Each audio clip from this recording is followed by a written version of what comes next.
Good morning, students. Today we will continue our chapter French Revolution with the subheading A Growing Middle Class Advantages and End to Privileges. Students, in the previous video we have discussed about the society, the social conditions during the late 18th century and the three states of the society. First state include clergy, second state include nobility, and third state included the peasants, merchants, artisans, laborers, etc. Okay.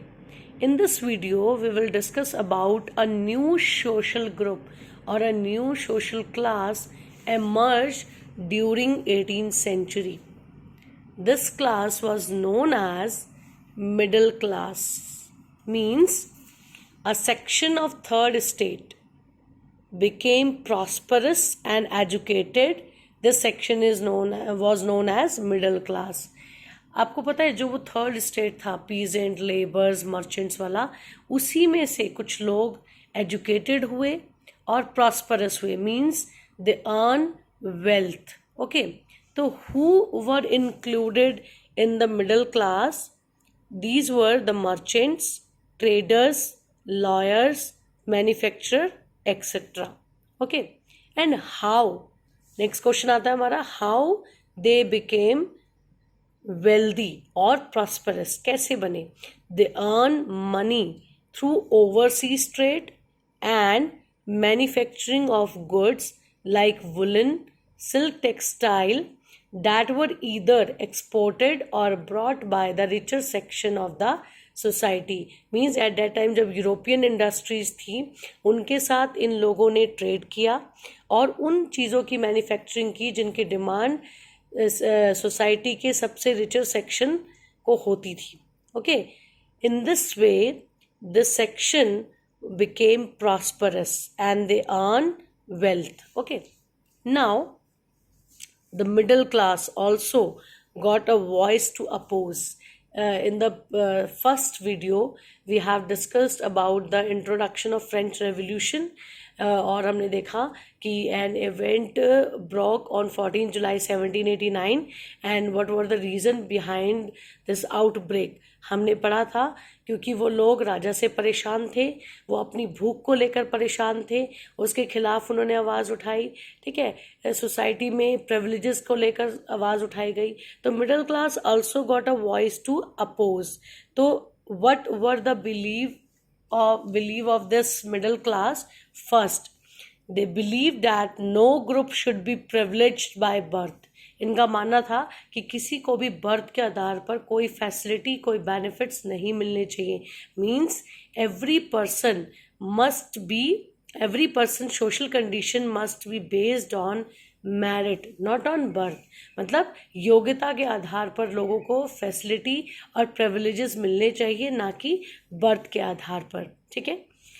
Second, the middle class demanded a society based on freedom and equal laws and opportunity.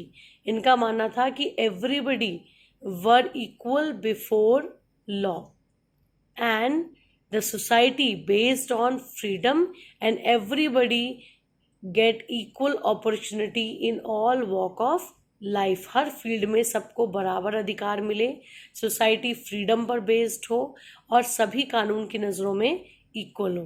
Okay, now the middle class was also inspired by philosophers. Philosophers कौन होते हैं? जो अपनी philosophy, अपने सिद्धांत, एक चीज़ को देखने का जो नज़रिया होता है वो होते हैं फिलोसफर्स. ओके, तो here are the ideas of middle class were put forward by philosophers. These are the three philosophers mentioned in your NCERT book, page number 6 and 7. Okay, first philosopher who presented their ideas on the behalf of middle class. इन्होंने वो middle class की जो सोच थी वो अपने books के through society में रखी. तो these were the philosophers. First है John Locke. John Locke written a book name was Two Treatises of Government. Okay, this book was based on the theme that John Locke opposed the principle of divine and absolute right of the monarch. मतलब ये उस time ये होता था कि अगर राजा के घर में जिसका जन्म हुआ है उसको ऑटोमेटिकली ही सारी पावर्स, सारी एब्सोल्यूट राइट ऑटोमेटिकली मिल जाएंगे. इसका विरोध जॉन लॉक ने किया कि ऐसा नहीं होना चाहिए. मीन्स ऑब्सल्यूट राइट्स और जो भी प्रिविलेजेस हैं वो मेरिट के बेस पर मिलने चाहिए, ना कि बर्थ के बेस पर. ओके, नेक्स्ट है gene जैक्यूज रोस्यू.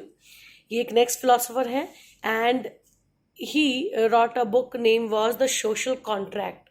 Means this book based on the theme of equal voting and democratic government. ये जो जीन जैक्यूज थे ये इक्वल वोटिंग मतलब सबको वोट का बराबर अधिकार मिले और एक डेमोक्रेटिक गवर्नमेंट मिले. Means the government based on a social contract between people and their representative. Means people indirectly elect their representative and after then the representative choose the government. ये चाहते थे. जैसे आज एट प्रेजेंट हमारे यहाँ पे democratic government है, लोग अपने रिप्रेजेंटेटिव चुनते हैं और रिप्रेजेंटेटिव आगे अपनी गवर्नमेंट को चुनते हैं और सबको इक्वल वोटिंग का अधिकार है. तो ये जीन जैक्यूज उस टाइम 18वीं सेंचुरी में इन्होंने इस आइडिया को प्रपोज किया. Next, Montesquieu. Montesquieu wrote a book, The Spirit of Laws. This book based on the theme division of power, legislative, executive and judiciary. इनका मानना था कि पावर का डिवीजन गवर्नमेंट की तीनों ऑर्गन्स में बराबर होना चाहिए और वो तीनों ऑर्गन कौन कौन सी थी? Legislative, executive and judiciary. And you have also studied about these three lists in 7th class और 8th class, union list, state list, congruent list. इसी तरह ये भी चाहते थे कि पावर का डिवीजन इन तीन ऑर्गन्स के बीच में इक्वली हो, ना कि किसी मोनार्क के हाथ में. ठीक है. Okay, next question, how were these ideas spread? कैसे ये आइडियाज फैले?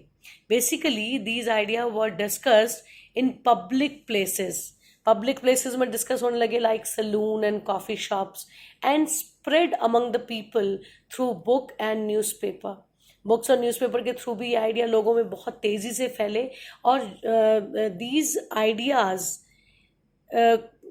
Ideas frequently read aloud in groups for the benefit of those people who could not read and write.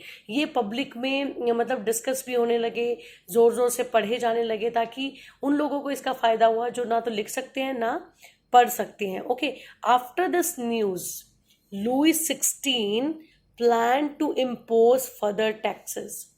Louis 16 ने दोबारा टैक्सेस को बढ़ाने का निर्णय ले लिया. Okay, because to be able to meet the expenses of the state. But the idea of Louis XVI protest against the system of privileges. इस Louis XVI के आइडिया को लोगों ने बर्दाश्त नहीं किया और इसका विरोध किया. Okay student, I hope you have understood this topic and after this topic you will do this activity mentioned in your NCERT book, page number 6. Figure 4, the course of a subsistence crisis, and here are some appropriate terms given for these boxes. With the help of these appropriate terms, you will do this activity in your notebook. Okay, first appropriate term, food riots. Second, scarcity of grain. Third, increased number of death. Fourth, rising food prices. Fifth, weaker bodies. Okay students, and after this activity you will do this activity in your book, figure 2, a society of a state. Means the society was divided into 3 states. First state, clergy. Second state, nobility. Third state, the common people, big businessman, merchant, court official, lawyers, etc. Okay, you will do this activity in your notebook also. Okay student, this is over here, and after listening this video you will read this chapter with the help of your book. Okay, thank you student, have a nice day.